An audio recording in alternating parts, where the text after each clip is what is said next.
Abra sua Bíblia, por favor, 2 Timóteo, capítulo de número 3. 2 Timóteo, capítulo de número 3, nós faremos a leitura do versículo 1 até o versículo de número 15. Hoje nós não faremos aquilo que nós normalmente fazemos, que é expor o texto versículo por versículo. São muitos versículos, mas eu queria ler toda essa parte, apesar de me concentrar nos primeiros versos e nos últimos. Eu queria ler toda essa parte apenas para dar o contexto geral daquilo que estava acontecendo ali no tempo no qual Timóteo vivia, a fim de trazermos alguns ensinamentos do Senhor. Então vou me ocupar mais com alguns versículos, mas farei a leitura do versículo 1 até o versículo de número 15 para proporcionar o contexto geral. Baixe sua cabeça, vamos falar com o Senhor. Deus bendito, pedimos que o Senhor nos guie agora na leitura da Tua Palavra, bem como e principalmente na exposição da mesma. Dar, ó Deus, que o Teu Santo Espírito ilumine a nossa mente e, sobretudo, nos convença para que venhamos não apenas conhecer a verdade, mas permanecermos na verdade, mesmo em um mundo hostil, contrário ao Senhor. Abençoa as nossas famílias, Senhor. Livra-nos do secularismo tão presente no nosso mundo. Protege a nossa mente, para que tenhamos uma mentalidade bíblica e uma visão de mundo de acordo com a Tua Palavra. Em nome de Jesus. Amém.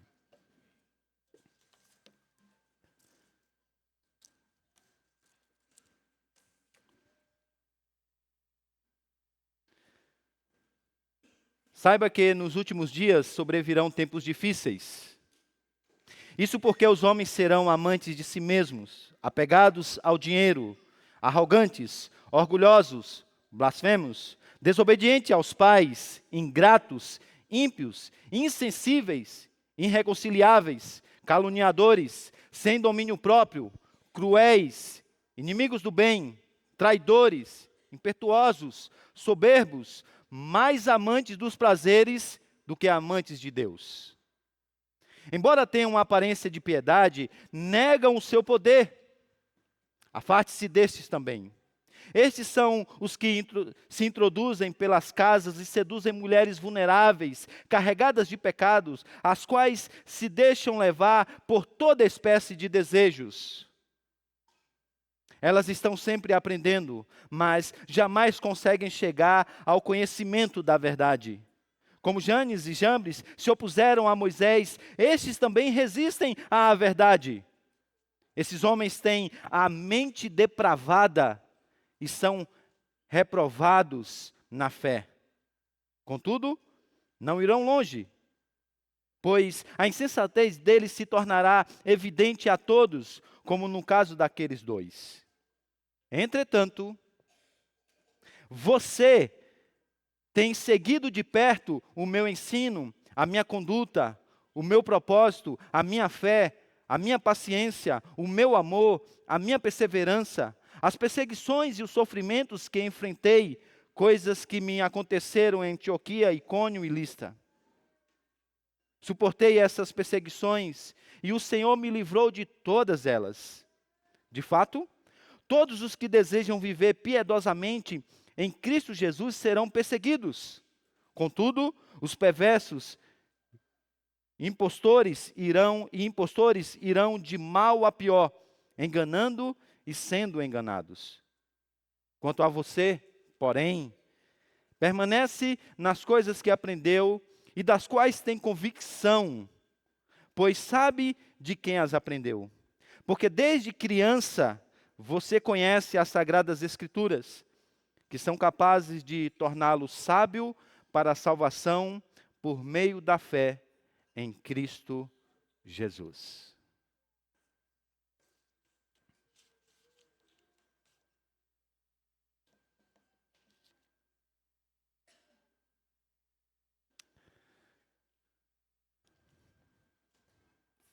Você pensa que nós vamos corromper as suas crianças? Nisso você está certo. Nós estamos chegando nos seus filhos. Nós vamos converter seus filhos. Acontece pouco a pouco, de forma silenciosa e sutil. E você mal irá notar. Você vai ficar enojado. Vai achar horrível quando eles começarem a encontrar coisas online que você manteve longe dos seus olhos como informações. Suas crianças trabalharão pelos outros e vão ajudar a converter irmãos e irmãs. Nós vamos converter os seus filhos. Nós vamos entrar em suas casas. A agenda gay está chegando aos seus lares. Essa é parte de uma música que foi lançada no YouTube e cantada por um coral masculino de gays dos Estados Unidos. Aquilo que a gente já sabia e que um tanto era velado, agora foi dito ao mundo de uma maneira muito clara, em uma linguagem muito direta. Nós estamos chegando em sua casa. Nós viemos para desconstruir as mentes dos seus filhos. Nós vamos converter os seus filhos. Vamos fazer deles os nossos discípulos. Em uma audácia, a música chega a dizer, e quem sabe, até mesmo você, pai. Sabe? O vídeo é um tanto quanto pesado, não apenas pela linguagem escrota e direta, mas especialmente pela linguagem não verbal, pela linguagem facial que os coristas apresentam com as suas caras e bocas, exalando raiva, prepotência e deboche. E quer saber? Muitos pais, quando se depararam com aquilo de uma maneira tão clara e incisiva, se viram preocupados. As pessoas partilhavam isso nas redes sociais e alguns alertando os outros, dizendo, vejam, esse é o mundo que nós vivemos.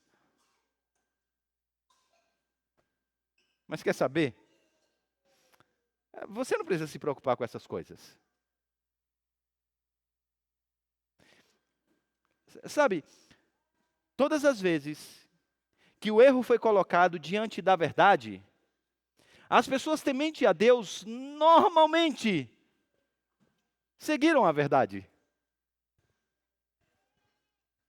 Se apegaram à verdade, se manteram na verdade. Então você não deve se preocupar com tudo isso que tem sido colocado pela cultura progressista, woke, no mundo que nós vivemos. A menos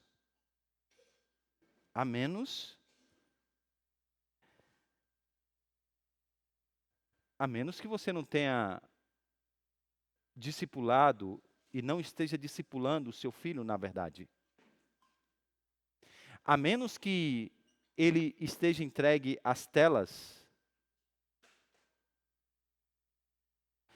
a menos que toda a influência que ele recebe não vem de você, fundamentado na Escritura, mas vem de toda a cultura à nossa volta, que permeia todas as áreas da nossa vida. Por onde você olha e para onde você vê, a cultura secular está presente.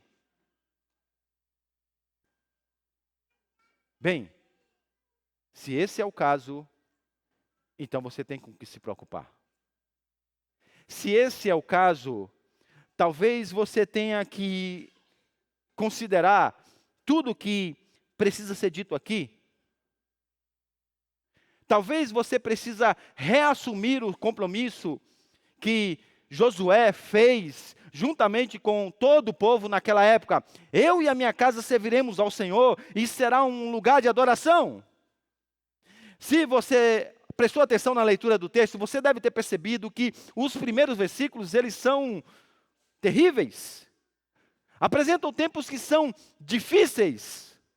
Há uma série de palavras que descrevem esse tempo sem Deus dos últimos dias nos quais nós já estamos vivendo. Uma era que nós poderíamos chamar hoje, em termos modernos, de uma era totalmente secular, que não considera Deus. Mas no meio desse mundo hostil, de repente nós encontramos Timóteo, alguém que conhece a verdade e permanece na verdade. E quando você vai olhar o que está acontecendo na vida de Timóteo, você vai perceber basicamente duas coisas.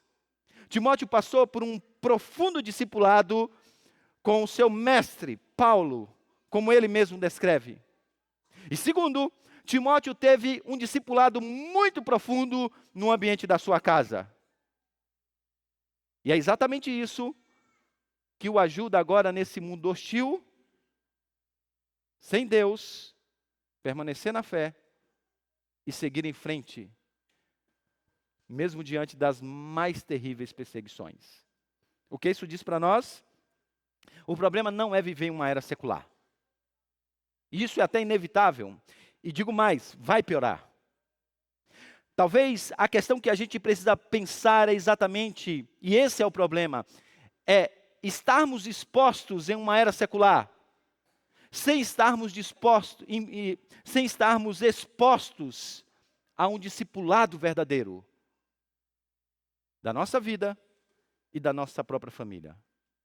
Então, eu quero nessa manhã falar sobre discipulado, um meio eficaz para resistir à era secular. Vamos ver isso em duas partes. A primeira delas, vamos dar uma olhada para essa era secular que tem corrompido as pessoas, as famílias e até mesmo a igreja.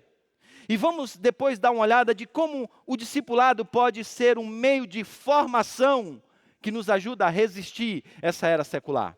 Observe vocês que no versículo de número 1, Paulo diz que nesses últimos dias nós viveríamos tempos terríveis, difíceis, hostis. E aí nos versículos de número 2 até 4, ele faz então uma descrição desse tempo com 19 expressões que agora caracterizam a humanidade.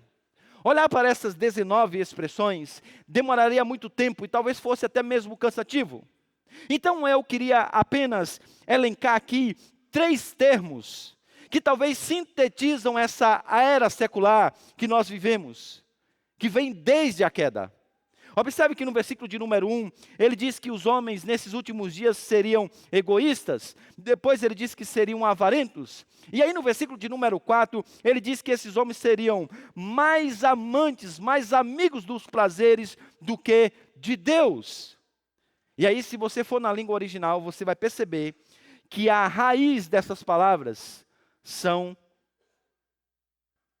a raiz dessas palavras é a mesma. Então, veja como, não precisa você entender de grego, mas olha ali para o slide, você vai ver que o início das palavras é o mesmo sempre.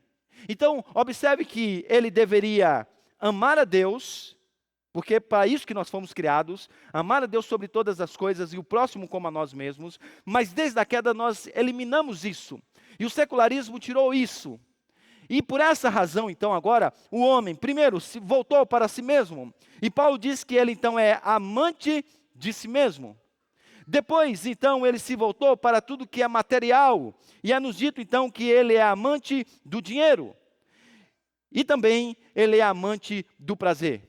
Pegue essas 3 últimas coisas e você vai perceber que elas, na verdade, descrevem 3 visões de mundo. Próximo slide, Pedro. Observe que aqui nós temos diante de nós o narcisismo, amar a si mesmo. Nós temos diante de nós o materialismo, amante do dinheiro. Nós temos diante de nós o hedonismo, amante do prazer. A nossa sociedade está permeada por essas 3 coisas. As pessoas amam a si mesmo. As pessoas, elas amam tudo que é material, porque elas não pensam mais naquilo que é imaterial. E as pessoas agora, elas amam o prazer, elas amam a satisfação, elas estão em busca da felicidade. Narcisismo, a crença de que a felicidade e o valor da vida está exatamente na admiração pessoal, em você mesmo. Materialismo, a crença de que a felicidade e o valor da vida está nas posses, nos bens, nas riquezas. Hedonismo, a crença de que o prazer imediato é o bem supremo e o objetivo máximo no qual você deve fundamentar a sua vida. E aí você pensa assim: que mundo terrível, pastor. Mas deixe-me dizer uma coisa que eu tenho percebido. Sabe, meus amados irmãos, há um secularismo que ele é bem escancarado. Ele vem através de atitudes e comportamentos que você diz assim: nossa, mas isso é mundanismo clássico, claro. Sabe, eu nem preciso falar de nenhum desses para vocês, porque vocês já perceberam. No entanto, há um secularismo, há um mundanismo que eu tenho chamado de camuflado, que está mais presente em nós do que nós imaginamos. Isso me leva a fazer uma afirmação contundente, que creio eu ser verdadeira. Você é mais secular do que você imagina. A sua família já foi mais o secularismo já foi mais infundido na sua família do que você possa pensar. Quando a gente fala desse secularismo camuflado, a gente quer falar de algo que não tem a ver com uma atitude, mas com uma mentalidade que implica nas atitudes. Sabe, a gente está falando de você ter, na qualidade de ser espiritual, você ora, você vem à igreja, você frequenta a escola dominical, você até busca fazer as coisas dentro da moralidade religiosa. Todavia, na qualidade de ser pensante, você sucumbe a todo o secularismo. E aí, nos momentos mais cruciais da sua vida, nos momentos de maior decisão, o que te guia não é a Escritura, mas todo esse ensino e todo o espírito dessa era secular. Mas isso está dentro da nossa família, pastor, e da igreja. Se não, vejamos. O que a Escritura diz sobre um jovem buscar uma esposa para se casar? A Bíblia diz: a beleza é enganosa e a formosura é passageira, mas a mulher que teme ao Senhor, esta será elogiada ou será louvada. Ora, observa-se aqui nesse texto que o maior bem que alguém pode ter é uma reverência interior ao Senhor. Não estou falando reverência de igreja não, tá?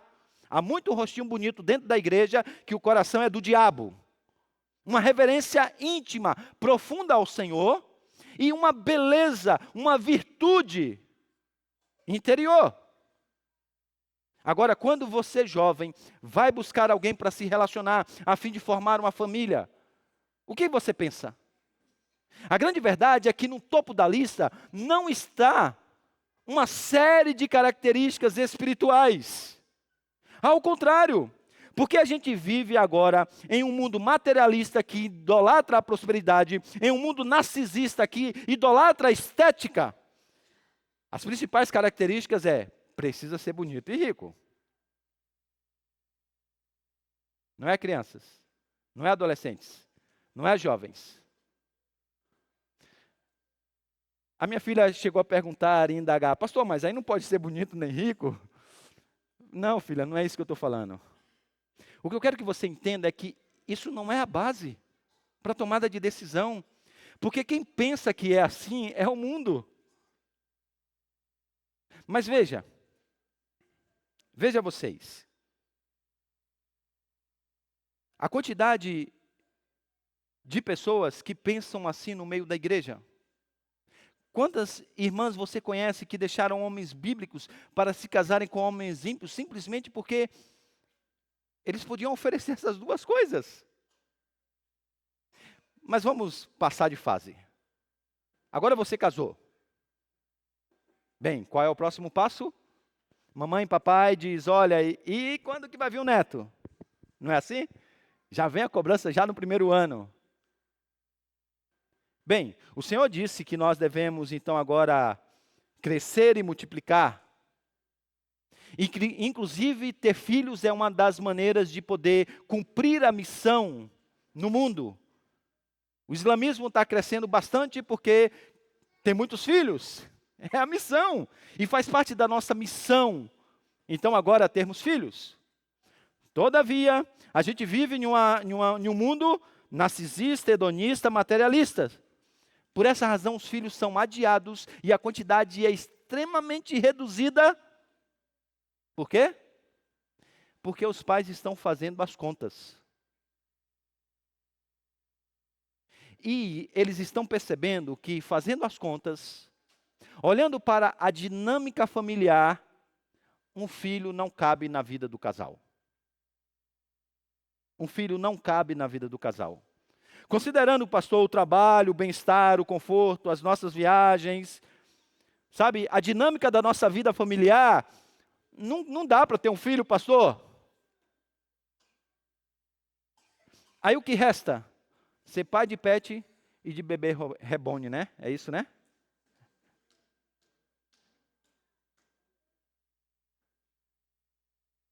Sabe, vamos falar de coisa mais séria?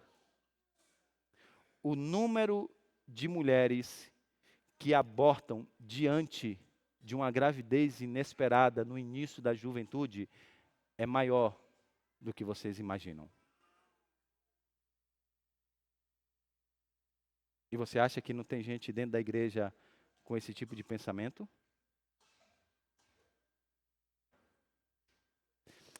Bem, mas aí você aproveitou a vida, a juventude já foi, chegou à maturidade, a casa está meio vazia, olha para todo mundo tem filho, é a hora de ter o nosso filho também, e aí você os tem. E agora você vai trabalhar duro. Você trabalha, sua esposa trabalha e todo mundo trabalha. Por quê? Porque você precisa dar o melhor para o seu filho.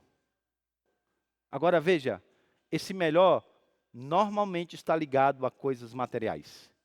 Esse melhor normalmente está ligado a bens, a presentes caros, a viagens legais, a intercâmbios internacionais. Percebe que o melhor normalmente tem a ver com o que é material e não com o que é a ver com o espiritual. Deixa eu fazer uma pergunta para você. O seu filho hoje é um jovem. Você gastou mais tempo ou dinheiro com ele? Não precisa responder, eu respondo por você, dinheiro. Porque a gente pensa que o legado que a gente precisa dar é o legado financeiro, é o patrimônio, é uma boa educação, é uma boa vida, é uma segurança, é uma estabilidade. É ter como começar uma nova vida para uma nova família. Quando, na verdade, meus amados irmãos, o maior legado que você poderia deixar para os seus filhos é um coração cheio de Cristo, não uma vida cheia de experiências materiais. Mas veja, olha o nosso tempo gasto com a nossa família, discipulando, investindo na educação cristã.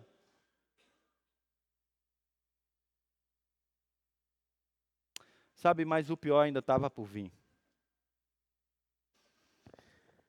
Determinado dia, para a surpresa de todo mundo,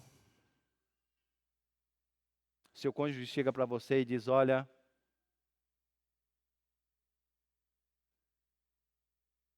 as crianças cresceram, a verdade é que o nosso casamento já não está mais o mesmo, já há algum tempo eu já não tenho mais aquela satisfação e aquela alegria. Para ser muito sincero com você, eu já não me sinto muito feliz nesse relacionamento. E eu quero me separar.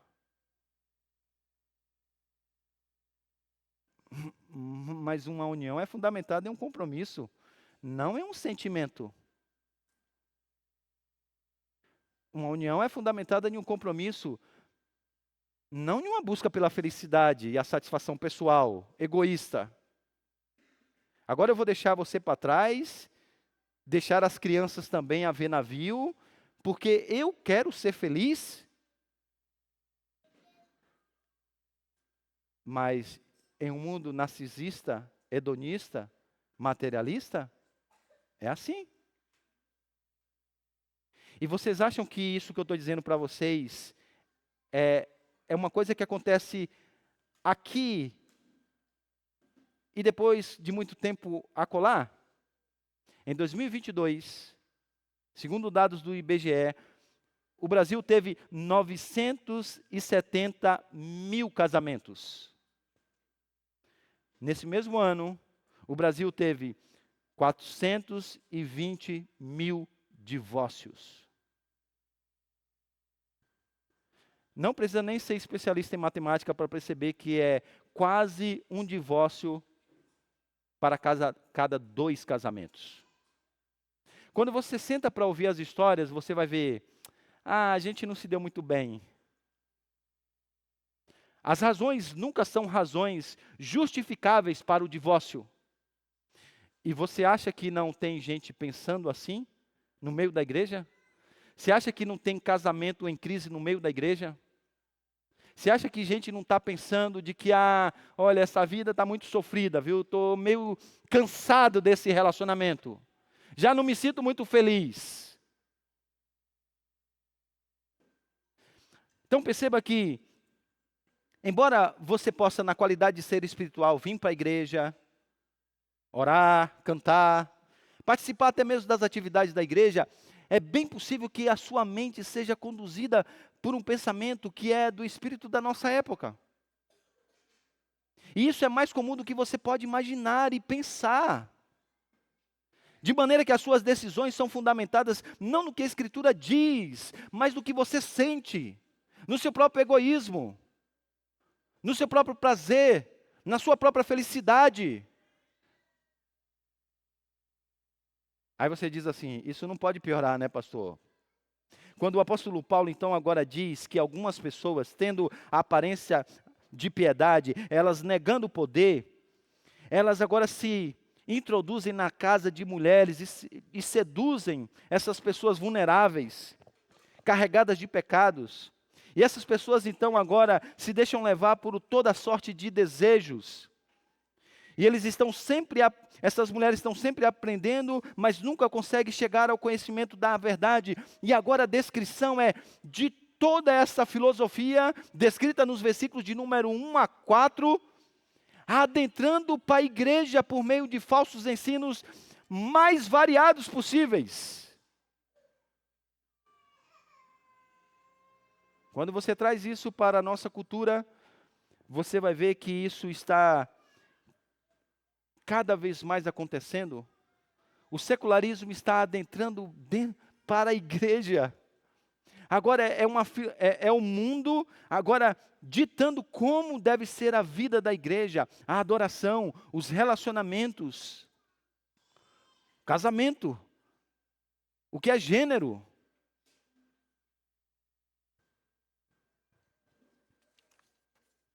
É nesse momento que Paulo faz um contraste duro entre Timóteo e todo o que foi dito antes. Ele diz, olha, você porém, Timóteo, tem agido de maneira diferente. Você, porém, tem sido, e ele vai dizer isso depois, que ele precisa ser esse padrão desses fiéis. No meio desse mundo perdido, onde as pessoas estão abraçando toda essa visão de mundo sem o Senhor, que isso está afetando até mesmo a própria igreja, Timóteo é levantado como alguém que de fato tem permanecido na verdade. E Paulo diz que ele agora precisa continuar permanecendo na verdade. E isso agora nos leva a responder uma pergunta importante. Presta atenção. Quando a cultura precipita sobre a sua família e as igrejas estão sendo tomadas de ensinos falsos, como evitar que a sua família seja arrastada por essa correnteza secular? E a resposta é permanecendo na verdade. Permanecendo na verdade. E é exatamente isso que Paulo vai se voltar para Timóteo, dizendo, Timóteo, no meio desse mundo de tempos terríveis, você precisa permanecer na verdade. E essa permanência na verdade, meus amados irmãos, ela se dá um meio eficaz para que isso aconteça é exatamente o discipulado. O discipulado. Observe vocês que nos versículos de número 10, agora até 13, o apóstolo Paulo vai falar da sua própria experiência com Timóteo. E vai descrever agora o discipulado acontecendo nesse ambiente eclesiástico. Ele diz, entretanto, você tem seguido uma palavra técnica usada por Paulo para o discipulado. Alguém que não apenas segue mentalmente, ou seja, um conceito de alguém, mas a própria vida, que se lança aos pés do mestre. E veja como ele descreve esse discipulado. Você tem seguido de perto, olha a descrição, meu ensino, isto é, a verdade do evangelho, a verdade do Senhor, minha conduta, meu propósito, minha fé, minha paciência, meu amor, minha perseverança, as perseguições, os meus sofrimentos. Observe que aqui é o discipulado de fato, vida a vida. Não é apenas que Timóteo foi lá e fez 13 lições sobre o evangelho e sobre seguir a Jesus. O apóstolo Paulo pegou na mão desse jovem, andou com ele, disse para ele, olha Timóteo, é assim que se faz. Essa é a conduta certa no mundo que nós vivemos. É assim que trata um idoso, é assim que trata e educa uma criança, é assim que se relaciona com uma mulher, é assim que se forma e se relaciona com um presbítero, é assim que se vive nesse mundo terrível. Deixe-me dizer uma coisa para você, o mundo secularizado que nós estamos vivendo é muito bem orquestrado, está muito unido contra tudo que nós cremos. Gente, quando diz respeito a se voltar contra o cristianismo, todas as forças contrárias se unem. Já perceberam isso? Então não me venha pensar que você sozinho, isolado na sua casa, vai conseguir por você mesmo resistir a essa avalanche de secularismo que a nossa sociedade está vivendo. Você precisa, à semelhança de Timóteo, de pessoas maduras na fé, que fortaleçam esse seu ensino, pessoas maduras na fé, que vai te ajudar na sua conduta, que vai te fazer perceber esse secularismo na sua mente que você nem se atenta, que vai te ajudar a enxergar os pontos cegos da sua espiritualidade. Você precisa descobrir essas pessoas na igreja e se juntar a elas. Você precisa se expor à vida comunitária, meus irmãos. Uma das maiores necessidades do mundo de hoje, e o que as pessoas mais estão buscando é comunidade. Comunidade. Ciclista, tem comunidade. Corredores, tem comunidade. Atletas, tem comunidade. Porque eles perceberam que não dá para fazer tudo sozinho. Se você quiser correr uma maratona, olha, treinar sozinho vai ser muito mais difícil. Mas no meio de uma comunidade você vai conseguir. Agora a gente tem a comunidade da fé. Deus agora espalhou dons por toda a igreja. E agora você isola a sua família dessa vida social. E você acha que você lá na sua casa, quando o vento vir do secularismo, quando a enxurrada bater a sua porta, você diz, não, pode deixar que eu vou conseguir sozinho. A gente precisa de gente que nos ajude com o ensino, com a conduta, alinhando o nosso propósito, firmando a nossa fé, produzindo essa vida de perseverança no meio no meio dessa perseguição terrível que nós estamos vivendo. Por isso que o discipulado é um meio eficaz para resistir a essa secularização. Agora, se você continuar lendo, você vai perceber, no versículo de número 14 e 15, que ele não foi apenas exposto a esse discipulado, agora oferecido pelo próprio apóstolo Paulo, mas antes que isso acontecesse, ele foi muito bem educado em um discipulado familiar. E, na verdade, esse discipulado familiar foi exatamente a base para que todo o discipulado do apóstolo Paulo pudesse florescer. Olha o que ele diz, quanto a você, porém, permanece nas coisas que aprendeu, das quais tem convicção, pois sabe de quem você aprendeu. Porque desde criança você conhece as Sagradas Letras. E aqui há uma coisa ainda mais impressionante, porque o pai de Timóteo era grego. Então essa tarefa sobrou para a sua mãe e a sua avó. Mas essas mulheres então agora, elas entendendo Deuteronômio de número 6, ao que parece, então agora elas ensinaram a verdade do Senhor. E aqui a gente tem mais uma lição.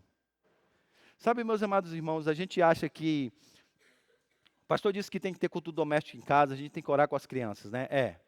Vamos fazer então isso de um tempinho? Porque é vergonhoso, né, bem? A gente toda vez fala nisso e a gente está em pecado, a gente está errando. Então a gente vai fazer agora, vamos fazer o culto doméstico. Mas quem disse que Moisés falou de você fazer um momento antes de dormir? Ele falou para você, de fato, fazer isso enquanto estiver andando, deitando, ao se levantar. Moisés falou de um ensino que é sistemático e intencional. E é exatamente esse ensino sistemático, intencional, que produz aquilo que Timóteo tinha, convicções. Porque uma coisa é você saber que isso é certo e isso é errado. Outra coisa muito diferente é você ter essa convicção no seu ser. É essa convicção que vai fundamentar a sua visão de mundo. Cosmovisão é quando uma coisa agora é assentada e isso passa a ser o chão pelo qual você anda e pisa. E observe como Paulo diz que quanto a você permanece naquilo que você aprendeu, das quais você tem convicção. Convicção. São essas convicções que estão fundamentando essa visão de mundo que agora Timóteo foi discipulado a partir disso por Paulo. Então deixe-me dizer uma coisa. Você precisa entender que discipulado familiar precisa ser visto por você não apenas como uma prática devocional, mas como uma estratégia essencial para resistir ao avanço secular. Não é apenas uma prática legal, devocional boa. Esse é um método dado pelo próprio Deus para que você continue firme. Então deixe-me dizer rapidamente para encerrar aqui. Por que o discipulado familiar, já que a gente está no mês da família, é um meio eficaz? Algumas razões. A primeira é que o discipulado familiar intencional e regular, ele oferece uma formação espiritual sólida. Meus irmãos, famílias bilionárias, empresas bilionárias ao redor do mundo estão se juntando para fomentar essa agenda secular na qual nós estamos vivendo. Eu não sei se você já percebeu, mas o negócio é muito bem sistematizado e orquestrado. O negócio é muito bem solidificado. Muito bem solidificado. O trabalho é intencional e sistemático. Já viu que o negócio vai avançando, vai avançando, vai avançando, vai avançando? As metas vão sendo batidas, vão sendo batidas. Você não pode esperar que 2 horas dominical é o suficiente para a sua família resistir todo esse avanço, todo esse projeto. O discipulado, então, familiar, ele oferece essa formação sólida. Essa formação sólida para você. Segundo lugar, o discipulado familiar estabelece valores e padrões bíblicos. Sabe, uma das coisas que estão fazendo é a desconstrução da família através do relativismo moral. E é exatamente nesse ambiente do discipulado na igreja, mas principalmente na casa, que os marcos são bem estabelecidos. Sabe, essa convicção que Timóteo tinha, você acha que essa convicção veio da onde? Os puritanos entendiam que a educação e até mesmo a conversão e a convicção das principais doutrinas deveriam ser feitas pelos pais de tal maneira, que a igreja nem deveria se preocupar com isso.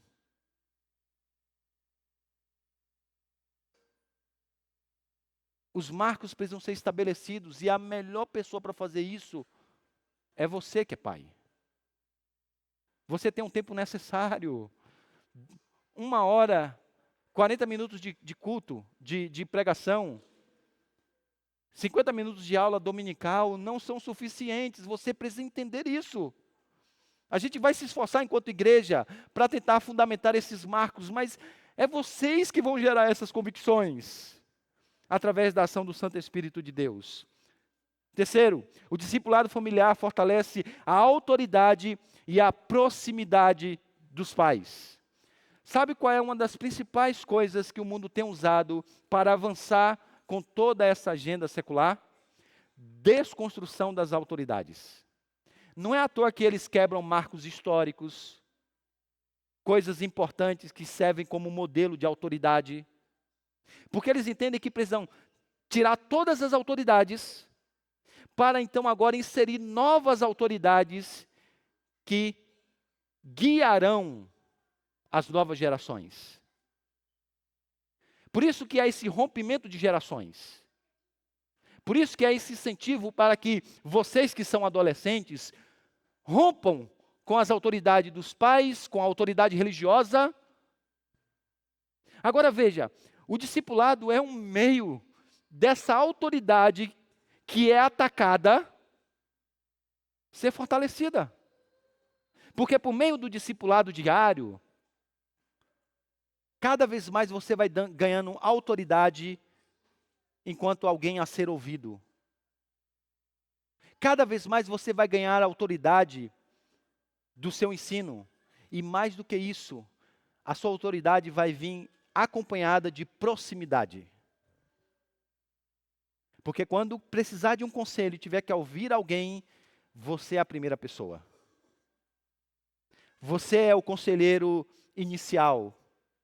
A proximidade vai ser tão grande que agora você vai poder ouvir coisas do coração. Você vai poder pastorear o coração.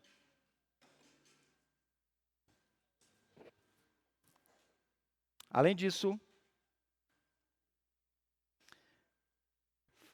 fará de você essa referência que, de fato, a sua família precisa, principalmente os seus filhos.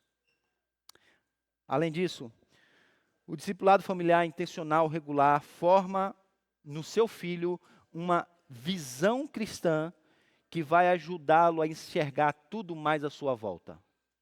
Preste atenção nisso. A pregação de domingo traz informação, mas é o discipulado diário que produz a cosmovisão. É o discipulado diário que vai formar essa percepção de mundo, porque é o discipulado diário, como eu disse, que vai gerar essa convicção da verdade.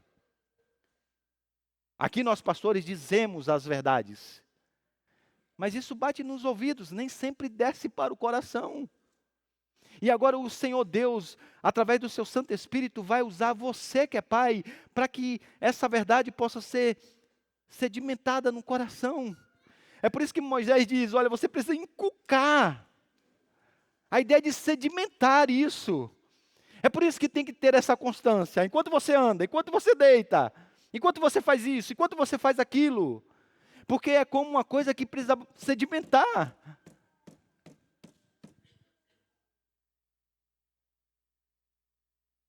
Deixe-me concluir, para terminar. No ano passado, eu li essa frase para vocês, e eu gostaria de ler de novo.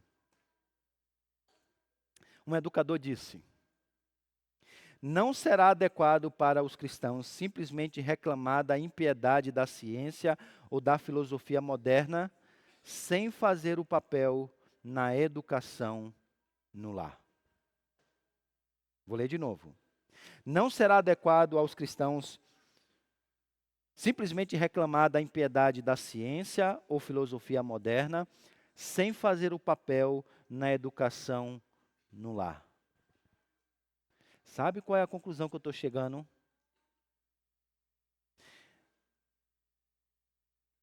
que nessa batalha de guerra de cosmovisões e de secularismo, nós estamos investindo tempo para entender qual é o posicionamento político do novo Papa. Nós estamos usando todo o nosso poder bélico nas redes sociais e no WhatsApp para resistir a esse secularismo. Mas a batalha realmente está sendo perdida dentro da nossa própria casa por causa da nossa negligência de não educar a nossa família na verdade do Senhor. Por não estarmos envolvidos intencionalmente com o discipulado familiar. Por não nos expormos intencionalmente à vida comunitária para ter a nossa mente formada à luz do Evangelho. Às vezes a gente está preocupado com tanta coisa, né?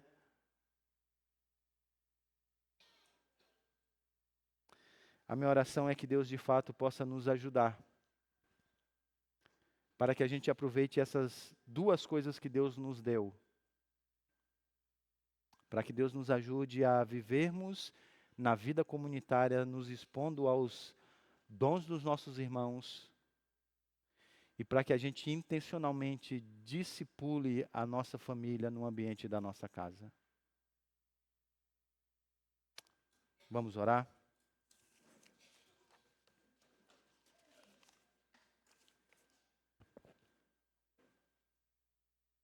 Deus bendito, nós te pedimos que o Senhor tenha misericórdia de nós, porque temos falhado muito, Senhor.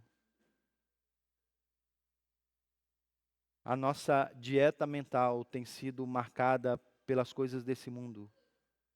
O nosso tempo tem sido gasto em consumirmos das coisas desse mundo.